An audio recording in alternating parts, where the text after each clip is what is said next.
Hello, NerdsToGo franchisees! Catherine Monson here again. Today I'm talking about how discipline is the bridge between goals and accomplishments. As you guys know, I subscribe to every positive quote of the day that I can find, and just yesterday morning, the quote that I received was from Jim Rohn, and it goes like this: "The smallest of disciplines practiced every day start an incredible process that can change our lives forever." And that's how I started running. About 20 years ago, I'd gained a little weight, gotten out of shape, started walking, and then I decided I wanted to run. And my running started with, I would go for a walk and I would be able to run for 1 minute before I was worn out. That was that smallest of disciplines. And then 1 minute became 2, 2 minutes became 3, and then I was running 5 miles. But it started in that smallest of disciplines. And that quote from Jim Rohn got me thinking about self-discipline. Went to the dictionary and looked up the definition of self-discipline, and it is the correction or regulation of oneself for the sake of improvement. I think we all want to improve our lives. Self-discipline is one of the keys to living to our full potential. If we can be disciplined with our daily actions, we can achieve anything we set our mind to. Self-discipline is doing what needs to be done, when it needs to be done, even when we don't feel like doing it at all. Lou Holtz said, "Without self-discipline, success is impossible, period." Self-discipline is the magic power that makes you or me, any of us, virtually unstoppable. Maxwell Maltz said, "The ability to discipline yourself to delay gratification in the short term in order to enjoy greater rewards in the long term is the indispensable prerequisite for success."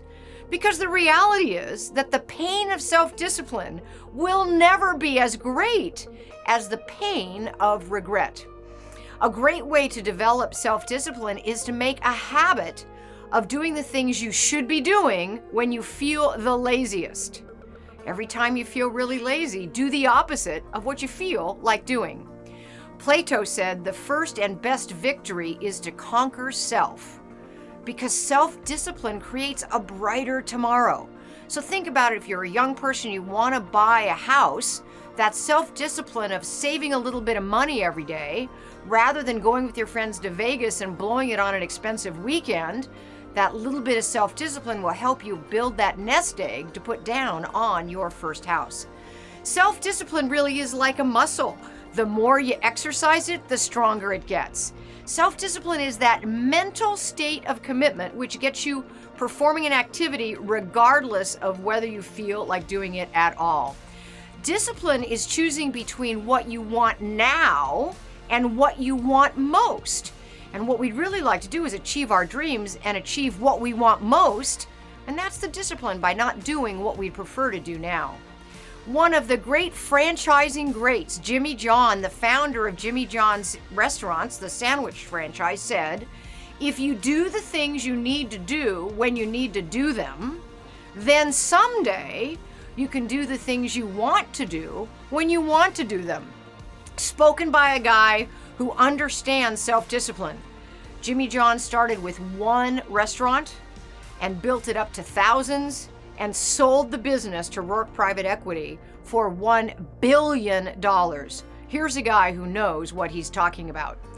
Author and filmmaker Zero Dean, and that really is his name, Google it, Zero, Z-E-R-O, Dean, D-E-A-N, said, "Self-discipline is a key to many doors, not least of which is the one that leads to a better, stronger, and healthier version of yourself." It is always easy to make excuses for the lack of self-discipline, but excuses don't get you anywhere. Napoleon Hill said, "Self-discipline begins with the mastery of your thoughts. If you don't control what you think, you can't control what you do. Simply, self-discipline enables you to think first and act afterwards." Dwayne Johnson said, "All successes begin with self-discipline. It starts with you." And Mahatma Gandhi said, "The future depends on what we do in the present." Teddy Roosevelt said, "With self-discipline, most anything is possible." So self-discipline equates to self-control or self-mastery, your ability to control yourself and your actions Control what you say, control what you do, and ensure that your behaviors are consistent with your long-term goals and objectives is the mark of a truly successful person. So let's each develop some more self-discipline. Let's each do what needs to be done, even when we don't want to do it, because our level of success is determined by our level of self-discipline and our level of perseverance. Because discipline really is the bridge between goals and accomplishments. Thank you.